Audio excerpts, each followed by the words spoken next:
Hello, and welcome to this edition of People in Transition. I'm your host, Bob Durst. I've been hiring, firing, and mentoring executives, frontline employees, interns, and job seekers in companies around the world through a host of transitions, some difficult, but most very good. I work with people in Hong Kong, India, Australia, and across the United States. What sets them apart? A lot, but there's more they have in common. And one of those commonalities is transition is a part of life. This experience has given me a bird's eye view on a variety of trends, economies, industry disruptors, and transitions that are big and small. It also brought me into contact with the thought leaders and decision makers you need to meet, the people who can make the difference that matters to you right now. Imagine knowing exactly what to do next and how to know it's time to make your big change. The insight track you're going to access during our future episodes is better than a crystal ball. It's the exact information you need to take that next step. Whether you're a new grad applying for your first professional job, someone looking to transition your work experience into a promotion, launching your own company, or maybe even starting to plan your retirement, you're in transition, and this series is for you. We all know transition can be scary, but it doesn't have to be. And it's even fun when you have VIP access to the future you want. Are you tired of the uncertainty of being passed up? We'll share with you the tools and skills that can take your dreams to the front of the line. So, if change is on your horizon, or maybe just the thought of change, you won't want to miss this discussion. It could be the exact edge you need to turn transition into an amazing opportunity. Donna Peters, thank you so much for being with us on this edition of People in Transition. I'm really looking forward to our discussion. Thank you so much for having me, and thank you for all that you're doing to help people. I'm thrilled to be here. Donna, when you were younger, what did you want to be when you grew up?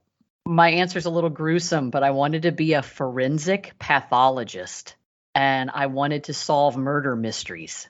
I have to say, of my 55 episodes, you're my first forensic pathologist.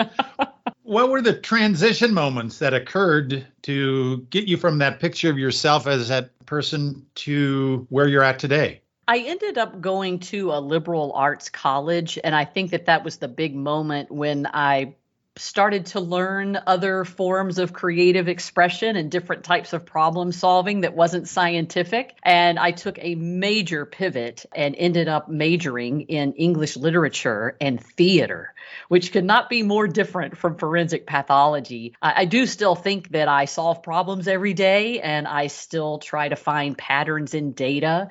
And I help clients solve the mystery of what is their next best move in their career.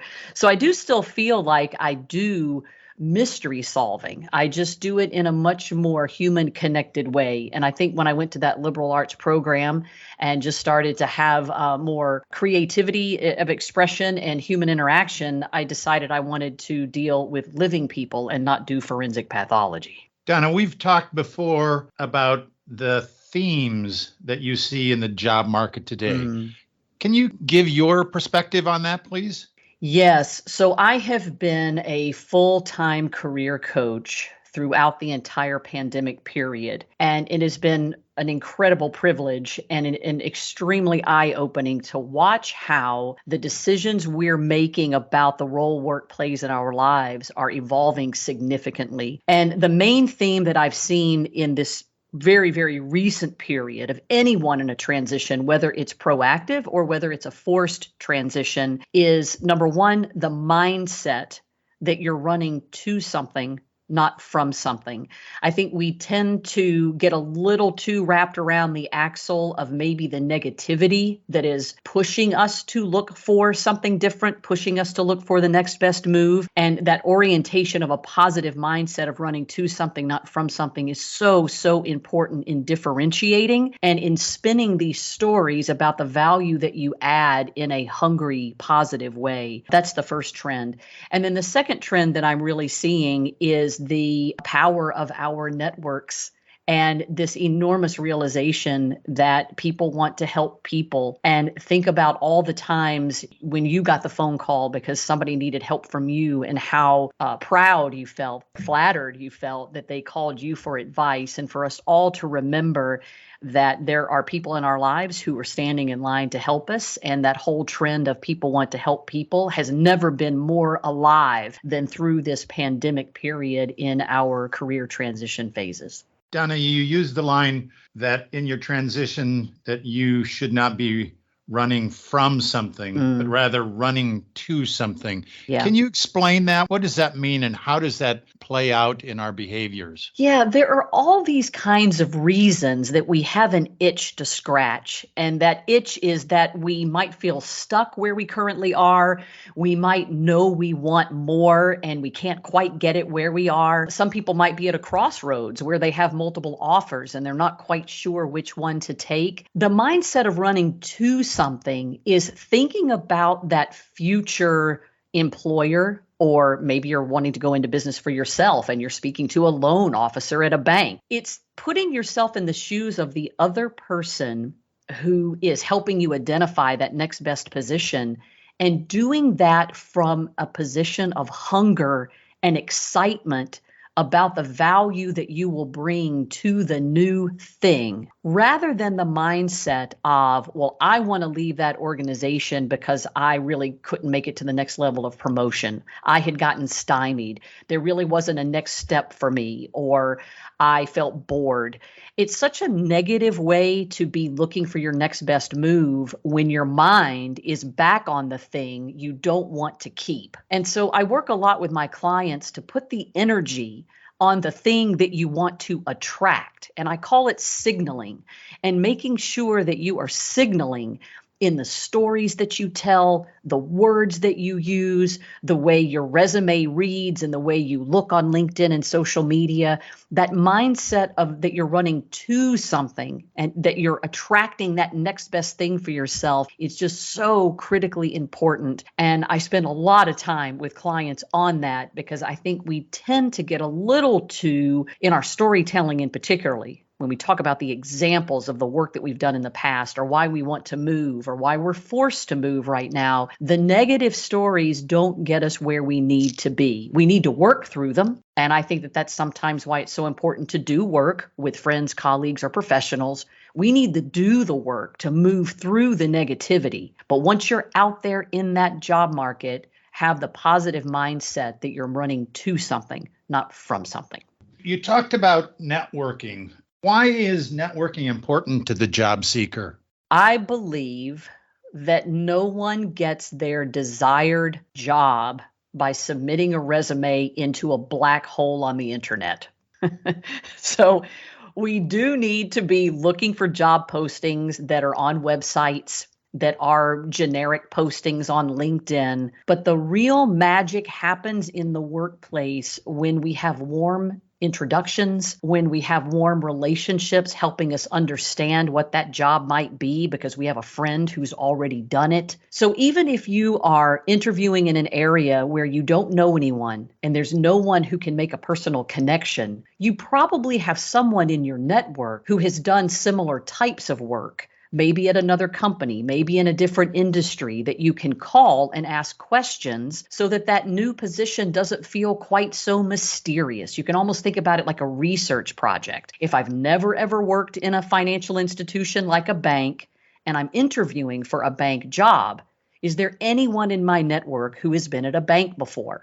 And maybe I call them and I get advice on the bank's culture, or the way decisions get made, or the way they think about customers, the way a bank makes money. So networking, I think, for a lot of people can truly feel slimy, to be honest. And if you're one of those listeners who thinks about the discomfort that comes with networking, because you might think it sounds a little slimy, you might think it sounds a little bit like a used car salesman, think instead about relationships. And relationships are people in your life. They could be professional, they could be very personal, but they are people that will be interested in hearing from you, They'll be happy to help with whatever goal it is you have in this moment, and take the first step to reach out to them and say, I am seeking blank. I would love your advice on blank. Could we have 20 or 30 minutes? And I love to encourage people to do a relationship inventory. Start to write down the people in your life, the different experiences that they've had that might benefit you at this moment of a career transition. And then think about contacting maybe 3, 4 of those people a week to start activating that active transition. And you will be surprised and excited by people's willingness to help. And then I just encourage you to be the person on the other side, and you be there when other people also need help. Networks and relationships are like bank accounts. You're sometimes constantly withdrawing because you have a need. And that means sometimes you need to be depositing for others and keep that relationship account in balance. Donna, when do you think you should start networking? I mean, like right after you lost your job, or what's the best timing? Yeah, I think the long-term answer is it's something that we need to build as a skill throughout the arc of our entire lives, because I believe there is nothing that we individually do completely alone. I think the accomplishments that we've had, the achievements that we gain, the roles and opportunities that come our way often involve the input from other people. So in that respect, relationship development, networking development is something that should just be part of the way we all move through the universe. However, if you're a listener, you're probably more having an immediate need because you have a human resources related or a job transition that you're in right now. So I'm suspecting if you're listening here right now, you have more of an immediate need around your networking strategy. Either proactively you're seeking something different, or you have been forced to seek something different. So in that respect, I would say the first place to start with networking is to think about a small list of people that are in your life that are maybe doing work that's of interest to you. And maybe ask them for a 20, a 30-minute conversation about what is that type of role like? And do you think my resume and my experiences are attractive to that type of role? Or do you know other people that are in these types of roles I'm interested in that I could talk to? And treat that mindset more as informational. So if you're reaching out more for information, it won't feel quite so pushy where you're asking people to help you get the job. You're really doing research and gaining information about how to position yourself for these roles that you think you might be attracted to. And honestly, you might get some creative ideas, and other people will help you see your skills and strengths in ways that you never even appreciated about yourself. Too many people think your network is only used when you're looking for a job. My experience is my network has helped me grow as a professional while I've been working, helping me answer questions and providing resources. And you're right, that arc of your career, networks can be used for a lot of different things. Yeah, I love that. Do you personally schedule time in your week, your month for networking? Is it that structured, or do you do it more kind of organically when time allows? 2 answers to that.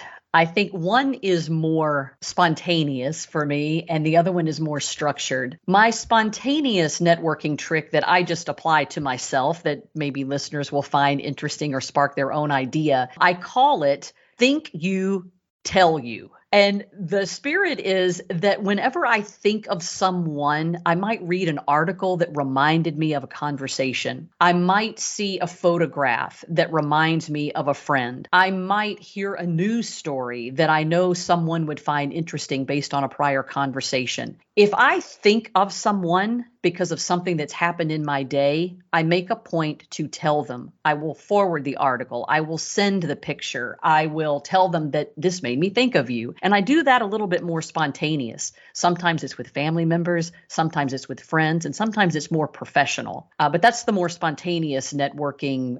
I'll call it a trick, but it's not really a trick. It's fulfilling for me to do that. It's a way for me to find a very natural, authentic way to stay engaged with people based on my knowledge of them and their interests. And then I have another more structured approach, which is 11 o'clock on a Friday. I have a block on my calendar that I call Time to Think, and it's from 11 to 12 every Friday. And it's the time where I take a moment to look at my business, because I'm a business owner, and I use it to look at both my client relationships, my business objectives, my professional and personal relationships, and I make a decision to reach out to 3 people. Okay, sometimes is it 2, sometimes is it 6, sometimes do I need to move 11 o'clock? Absolutely. But it's a forcing mechanism to remind me that, Donna, you might have been thinking about reaching out to someone, but did you actually do it? And I just appreciate the reminder and the forcing mechanism. And it just helps me have a little bit of a reminder, a little bit of a motivation. And I learned that trick from a mentor. So I need to give credit where credit is due.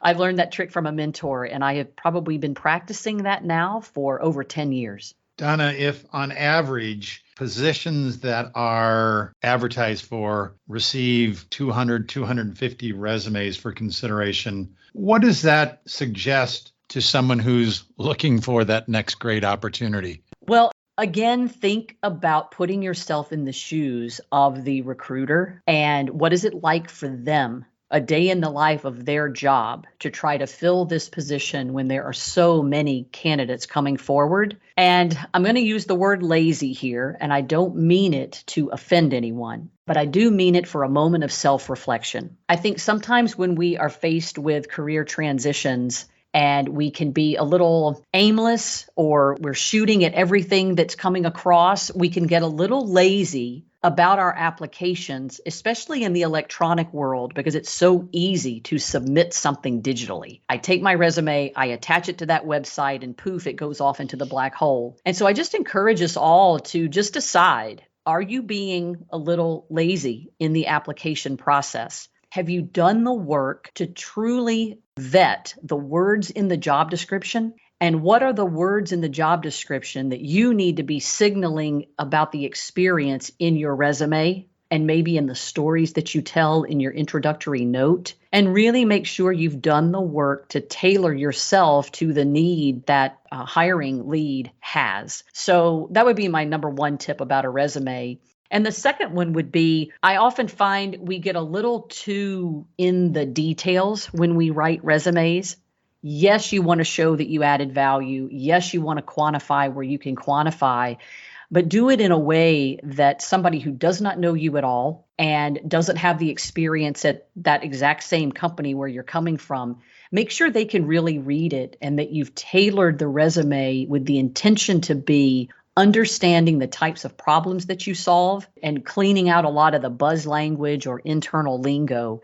If your intention truly is to communicate your value, there are probably some changes that you're going to make in the wording in your resume that makes it a little easier and quicker for the evaluator to read. A friend of mine thought that the whole resume game was really all about numbers. He was convinced if he sent out 100 resumes, he'd find the job faster than if you only sent out 50. And if he sent out 200, he'd find it faster than when he sent out 100. So he's basically blasting his resume out to the marketplace. Good idea or not so good? Well, I'm a strategist, and so I have to come clean that I have a bias with all of the career coaching that I do. We have to have a strategy, because strategy allows us to know what to say no to. That's really the main definition of a strategy, is knowing what to say no to. And if you're really looking for the role you want work to play in your life and not just a job,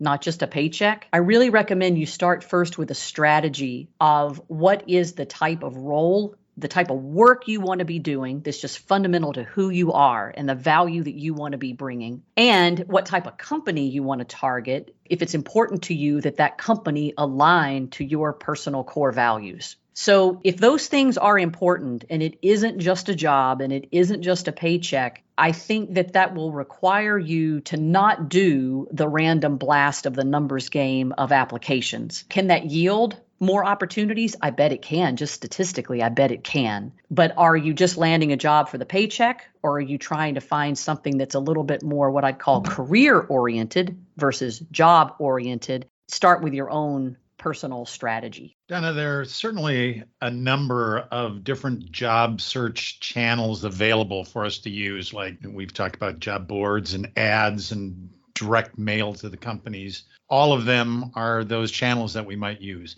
Should I use the one that I'm most comfortable with, or should I vary where I'm spending time at on my search? I want to take us back to the networking conversation where we started. Before someone picks a job search tool or a job search board or forum, start first with your network. Where are the people in your network? And who are they, and what are they using, and where are they showing up, and what have they maybe used that they found successful? So if you really are starting from scratch, because maybe you haven't been out in the job market interviewing for quite some time, and now you really are surprised and find yourself in that situation, before leaning on something anonymous and quite mysterious, lean on your network for the advice about what boards to consider, or what maybe even headhunter type firms that you maybe even want to get affiliated with for people to help you find those jobs. In these instances, I would go high touch, low tech in the beginning and use your network for those personal interactions.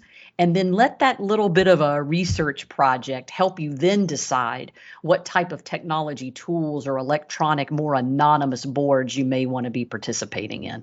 Donna, what's the mindset you should have present when you go into your interviews, whether it's on Zoom or telephone or in person? Is there a mindset that I should have? I would encourage us all to think about two components of a mindset. The first one is your personal brand. You get one chance to make a first impression. And so what is the personal brand that you want to be conveying in that first impression moment? That impacts everything from how you're dressed on the call, what your background is on the call, the attitude, the mindset, the questions that you ask. All of that is all part of your personal brand and how you want to signal that. And then the other component of mindset, especially for people that get a little nervous in the interviewing process because it probably isn't something that you've done every day, is to remember the interviewer wants you to be the perfect one. Because if you're the one that they're looking for, you just made their life so much easier. So I often find that we sometimes think of interviewers as like a test. I'm joining my interview and it's going to be a test, and the interviewer is playing this gotcha game where they're trying to check you and catch you with trick questions. That's really not what it's about at all in my experience. In my experience, the interviewer wants you to be the one. And so sometimes remembering that helps us join with more positivity. Maybe it helps the nerves calm down just a little bit. And those are the two mindset things that I would add. What do you think a recruiter is looking for in the candidate that they want to hire? Are there characteristics that stand out for you? I like to talk about 3 different types of skills and strengths. And I think most interviewers are looking for a suite of these 3 types of skills and strengths. The first one is the technical stuff. So that might be, was a particular type of engineering degree required for the role, and do you have that or not? If it has something to do with like a CPA license, do you have that or not? Are you certified to program in Python or not? And those are the more technical skills and strengths. The other one is functional, and that might be more of they require you to know about logistics.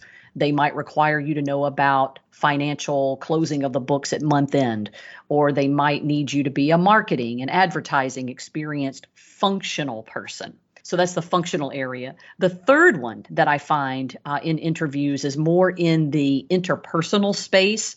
And that might be things around experience with conflict resolution, communication skills, maybe negotiation, or ability to influence people who don't directly report to you. So I think in any type of a job, the recruiters are looking for the right combination of the technical, functional, and interpersonal skills. And what you can do in transition is focus your preparation on the stories that you need to tell in those interviews that bring those 3 types of skills to life as appropriate for the job description that you've applied for. Let's kind of flip that coin over just a bit. We've talked about a lot of things that the candidate should bring to help separate them. The flip side is there anything annoying or off-putting that a candidate might do or say that may knock them out of consideration for a position? Oh, Bob, my favorite question. Thank you. Yes, 100% yes. You know that moment at the end of an interview when the interviewer says, "Well, Bob, do you have any questions for me?" And usually the answer is something like that the candidate tends to say something like, "Why have you been at this company for so long?" Or, "What do you think is so special about working here?" Or, "If you had a magic wand, what's the one thing you would change?" Again, if you put yourself in the shoes of the interviewer, you can only imagine how many times they hear those exact same questions. So that's annoying. It is a way to not differentiate yourself. And again, it's kind of lazy. So my advice here is do the work. Study the company. So for example, if I was interviewing for a company and I just read in the news that they have made a big acquisition, maybe they're going to be bringing in another company into the fold, I might ask a question like, what excites you the most about the acquisition you just made? Or if I read in the news that the company just gained a new major customer contract, I might ask about that, the excitement around that new customer. So think about ways that you can research the company to be relevant in what is happening in their world right now. What signals are you getting about the way they're growing and making investments? And then tailor your questions around the real life.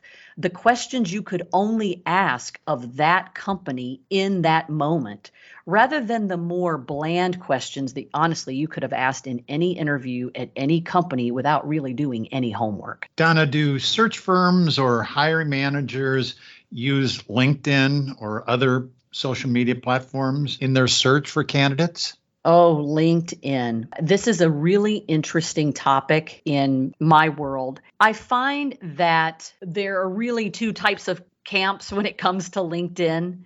There's one camp of candidates who treat LinkedIn more like an electronic resume. It's just a static electronic resume, and that allows the recruiter to just go on and see your electronic static profile, which is totally fine as long as it's current and accurate and up to date. There is another type of candidate who has more active engagement on LinkedIn, where they are posting articles or research or points of view that help signal to the world who they are, what they care about, where their expertise lies. And recruiters love that. And it's still your electronic resume, and it is your activity that is demonstrating who you are, what you value, and what value you bring in that particular work environment. And so absolutely, recruiters, the first thing they're going to do when they see your name often is go to your LinkedIn profile, even before they open up the resume. And they're going to look for what type of presence you have, especially if you're interviewing for more manager and up to senior management positions, because they really want to understand what your personal brand is. And they want to demonstrate, well, you just told me over here on your resume that you're a thought leader in supply chain. But when I go to your LinkedIn profile, I don't see anything that indicates thought leadership in supply chain.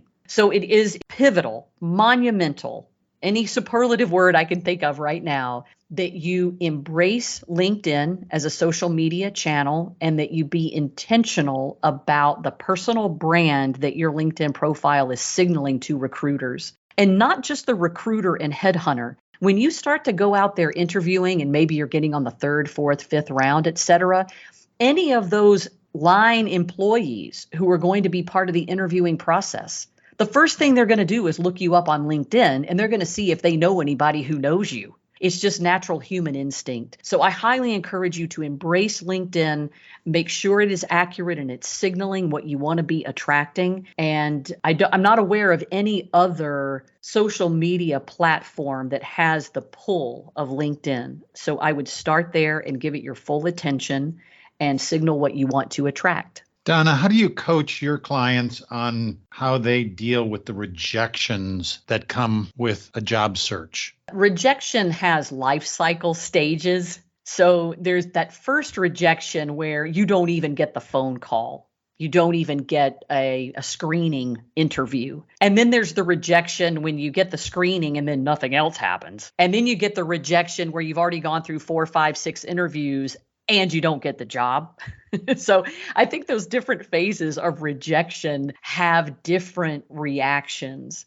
If you are finding that you're at the first stage of rejection where you're just getting your resume out there all over the place and you're not getting the first bite, for that type of a stage, I would advise people to really go back to your networking strategy and see how you are or are not leveraging networks to warm up introductions and get you farther into these companies or jobs that you're really interested in targeting. If you're at the phase where you get the screening and then not much else, I would advise you to look yourself in the mirror and do the hard work and decide if you've really been doing the appropriate practice of your story. Why you? Why that role? Why now? And do you have it really practiced? Do you have it buttoned up? And is it positively running to that thing, not from the previous thing? And then if you're in the third stage of rejection, where maybe you're the final 2 candidate and you just don't make it quite over the line, that may come down to did you have the right experience? Were you looking hungry for the position? Like maybe you had one foot on the brake and one foot on the gas and they weren't quite feeling you were fully committed. The fit might not be right. That one's a little harder to tell because it's going to be you'll be so deep in the interview, you're never quite sure what the company might be looking for and you might not have been the right fit. But I do think that those are 3 different stages. And if you're in the third stage and getting rejection always like the bridesmaid, never the bride kind of a thing, I would also, again, look yourself in the mirror and decide, are you negotiating too early? I sometimes find in that third stage of rejection, when you're almost over the line, but you don't get the job, you might have started negotiating too early. I like to encourage people to go and get the offer first and then start negotiating. As we kind of wind down here, Donna, any books or other resources that you would recommend to someone who's going through their own personal transition? Yes. So your listeners will be able to see, it is a book that I've written. It is called Options Are Power, Career Strategies for High Performers Who Want a Life. It's very practical and a real easy read. So obviously, I'd say go there first. And I have a lot of free resources available through that book for people that are in transition. The second thing that I would say is anything that you can get inspiration from, whether it is books or podcasts or people in your life that give you inspiration about storytelling. That to me is the number one thing that needs the most work when we are in interviewing mode. And I don't mean just the formal corporate interview.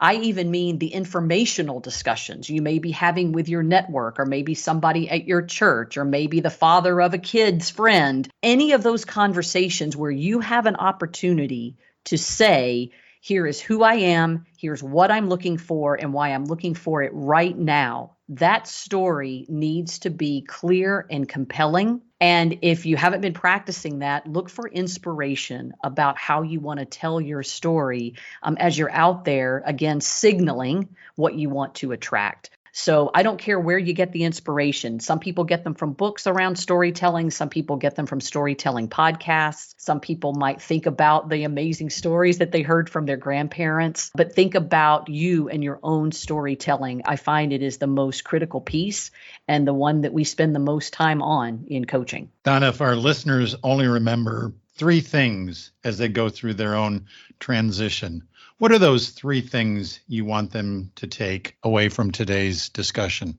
Number 1, you are not ready to job interview if you haven't adjusted your mindset that you're running to something, not from something. So do the work. Number 2 is remember that people want to help people. So embrace that. If networking feels a little uncomfortable, just remember people want to help people. And the third one is a little bit more tactical, but so important. Do not underestimate the power of LinkedIn. What great advice today. I know that I can speak for our listeners, Donna, that you shared a little bit about yourself, certainly the experiences that you've had over the years. You've helped plot out a roadmap for action, and you've provided caring and hope for many people. Donna, thank you so much for the time you spent with us today. Thank you so much, Bob, and all the listeners. Whatever it is that you want out there, I hope you get it. Thank you for listening to today's podcast. We're working in unprecedented times as the world responds to the recent COVID-19 crisis. The fact is that even those who are not in transition understand it could be right around the corner, next month or a year from now. The purpose of these episodes are to give listeners support and the critical tools to adjust with the winds, wherever they come. I'll continue to introduce you to guests who have successfully, perhaps gracefully or without too many battle scars, survived their own obstacle courses, and can share useful information on how to steady your ship or your world in this uncertainty. If today's message was helpful to you, please share it on social media. If you have any questions or podcast ideas for future conversations, reach out to me on LinkedIn. I appreciate your time you're investing in sharing these important conversations with me, my guests, and others who are going through life transition. Transitions between jobs, life stages, new entrepreneurial ventures, or whatever life brings. Change is constant. The more prepared you are for it, the better and easier the change will occur. Thank you again. This is your host, Bob Gerst. See you at our next episode of People in Transition.